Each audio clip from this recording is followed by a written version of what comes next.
বিসমিল্লাহির রহমানির রহিম। ইসলামী আন্দোলন সাফল্যের শর্তাবলী। রচনায় সৈয়দ আবুল আলা মওদুদী, অনুবাদক আব্দুল মান্নান তালিব। দলীয় গুণাবলী। ভ্রাতৃত্ব ও ভালোবাসা। এ ধরনের দলের মধ্যে সর্বপ্রথম যে গুণটি থাকতে হবে তা হচ্ছে তার অন্তর্ভুক্ত প্রত্যেক ব্যক্তিকে পরস্পরের জন্য ত্যাগ স্বীকার করতে হবে। প্রাসাদের প্রত্যেকটা ইট মজবুতভাবে একটার সাথে আরেকটা মিশে থাকলে তবে প্রাসাদটি মজবুত হয়। সিমেন্ট এই ইটগুলোকে পরস্পরের সাথে মিশিয়ে রাখে। তেমনিভাবে কোনো দলের সদস্যদের দিল পরস্পরের সাথে এক সূত্রে গ্রথিত থাকলে তবেই তা ইস্পাত প্রাচীরে পরিণত হয়। আর এ দিলগুলোকে এক সূত্রে গ্রথিত করতে পারে আন্তরিক ভালোবাসা, পারস্পরিক কল্যাণ আকাঙ্ক্ষা, সহানুভূতি ও পরস্পরের জন্য ত্যাগ স্বীকার। ঘৃণাকারী দিল কখনো পরস্পরে মিলেমিশে থাকতে পারে না। মুনাফিকি ধরনের মেলামেশা কখনো সত্যিকার ঐক্য সৃষ্টি করতে পারে না। স্বার্থবাদী ঐক্য মুনাফিকির পথ প্রশস্ত করে, আর নিছক একটি শুষ্ক নিরস ব্যবসায়িক সম্পর্ক কোনো সৌহার্দ্য ও সহযোগিতার ভিত্তিতে পরিণত হতে পারে না। কোনো পার্থিব স্বার্থ এ ধরনের সম্পর্কহীন লোকদেরকে একত্রিত করলেও তারা নিছক বিক্ষিপ্ত হবার জন্যই একত্রিত হয় এবং কোনো মহৎ কাজ সম্পাদনের পরিবর্তে নিজেদের মধ্যে হানাহানি করেই শেষ হয়ে যায়।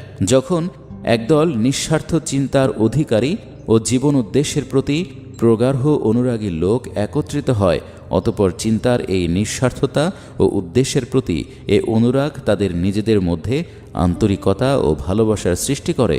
কেবলমাত্র তখনই একটি মজবুত ও শক্তিশালী দলের সৃষ্টি হতে পারে। এ ধরনের দল আসলে ইস্পাত প্রাচীরের ন্যায় অটুট হয়। শয়তান এর মধ্যে ফাটল ধরাবার কোনো পথই পায় না, আর বাহির থেকে বিরোধিতার তুফান এনে এর বিরুদ্ধে দাঁড় করালেও একে স্থানচ্যুত করতে পারে না। পারস্পরিক পরামর্শ।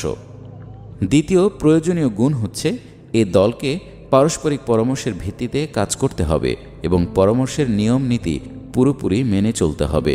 যে দলের প্রত্যেক ব্যক্তি নিজের ইচ্ছামতো চলে, এহেন স্বেচ্ছাচারী দল আসলে কোনো দল হয় না, বরং হয় নিছক একটি জনমণ্ডলী। এহেন জনমণ্ডলী কোনো কাজ সম্পন্ন করতে সক্ষম হয় না। পৃষ্ঠা 15। অনুরূপভাবে যে দলের এক ব্যক্তি বা কতিপয় প্রভাবশালী ব্যক্তির একটি গ্রুপ সর্বময় ক্ষমতার অধিকারী হয়ে বসে এবং বাদবাকি সবাই তার ইঙ্গিতে পরিচালিত হয়, এহেন দলও বেশি দিন টিকে থাকতে পারে না। একমাত্র পরামর্শের মাধ্যমে যথার্থ কাজ হতে পারে, কারণ এভাবে বহু লোক বিতর্ক আলোচনার মাধ্যমে প্রতিটি বিষয়ের ভালো মন্দ দিকগুলো পর্যালোচনা করে একটি ভালো সিদ্ধান্তে পৌঁছতে পারে। বরং এর মাধ্যমে আরও দুটি ফায়দাও হাসিল হয়।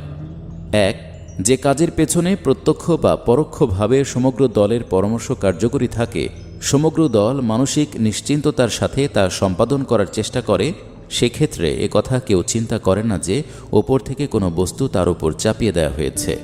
দুই, এভাবে সমগ্র দল সমস্যা ও ঘটনাবলী অনুধাবন করার শিক্ষা লাভ করে। প্রত্যেক ব্যক্তি দল ও তার কাজের প্রতি আগ্রহ পোষণ করে এবং তার পক্ষ থেকে গৃহীত সিদ্ধান্তসমূহকে নিজের সিদ্ধান্ত মনে করে। কিন্তু এজন্য শর্ত হচ্ছে পরামর্শের নিয়ম নীতি পালন করে চলতে হবে। আর পরামর্শের নিয়ম নীতি হচ্ছে প্রত্যেক ব্যক্তি ইমানদারির সাথে নিজের মত পেশ করবে এবং মনের মধ্যে কোনো কথা লুকিয়ে রাখবে না। আলোচনায় কোনো প্রকার জিদ, হঠধর্মিতা ও বিদ্বেষের আশ্রয় নেবে না এবং সংখ্যাধিক্যের মাধ্যমে একটি সিদ্ধান্ত গৃহীত হয়ে যাওয়ার পর ভিন্ন মতের অধিকারীরা নিজেদের মত পরিবর্তন না করলেও দলীয় সিদ্ধান্তকে কার্যকরী করার জন্যে সানন্দে অগ্রসর হবে। এই তিনটি বিষয়ের প্রতি লক্ষ্য না রাখলে পরামর্শের সমস্ত ফায়দাই নষ্ট হয়ে যায়, বরং এটি পরিশেষে দলের মধ্যে ভাঙন সৃষ্টি করে। সংগঠন ও শৃঙ্খলা। তৃতীয় গুরুত্বপূর্ণ গুণ হচ্ছে সংগঠন, শৃঙ্খলা, নিয়মানুবর্তিতা, পারস্পরিক সহযোগিতা ও একটি টিমের ন্যায় কাজ করা। একটি দল তার সব রকমের গুণাবলী সত্ত্বেও কেবলমাত্র নিজের সিদ্ধান্ত ও পরিকল্পনাসমূহ কার্যকরী করতে সক্ষম না হওয়ার কারণে ব্যর্থ হয়ে যায়, আর এটি হয় সংগঠন, শৃঙ্খলা ও সহযোগিতার অভাবে। ধ্বংসমূলক কাজ নিছক হই হাঙ্গামার সাহায্যেও সমাধা হতে পারে, কিন্তু কোনো গঠনমূলক কাজ সংঘবদ্ধ প্রচেষ্টা ছাড়া সম্পাদিত হতে পারে না। সমগ্র দলের একযোগে দল কর্তৃক গৃহীত নিয়ম নীতির অনুসারী হওয়ার নামই হচ্ছে সংঘবদ্ধ প্রচেষ্টা। দলের মধ্যে যে ব্যক্তিকে কোনো পর্যায়ে কর্তৃত্বশীল করা হয় তার নির্দেশাবলী মেনে চলতে হবে। দলের প্রত্যেক ব্যক্তিকে কর্তব্যনিষ্ঠ হতে হবে এবং তার উপর কাজের যে দায়িত্ব দেওয়া হয়েছে যথাসময়ে নিষ্ঠার সাথে তা সম্পাদন করার চেষ্টা করতে হবে। যে কর্মীদের ওপর সম্মিলিতভাবে কাজ করার দায়িত্ব অর্পণ করা হয় তাদের পরস্পরের মধ্যে পূর্ণ সহযোগিতা থাকতে হবে।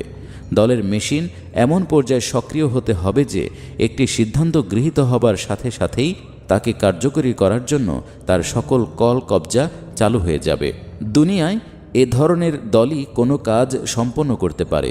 অন্যথায় যেসব দল কল কবজা সংগ্রহ করে কিন্তু সেগুলো যথাস্থানে সংযোজিত করে যথারীতি মেশিনের মতো চালাবার ব্যবস্থা করেনি, তাদের থাকা না থাকা সমান হয়ে দাঁড়ায়। পৃষ্ঠা 16। সংস্কারের উদ্দেশ্যে সমালোচনা। সর্বশেষ ও সবচাইতে গুরুত্বপূর্ণ গুণ হচ্ছে দলের মধ্যে সংস্কারের উদ্দেশ্যে সমালোচনা করার যোগ্যতাও দলের থাকতে হবে।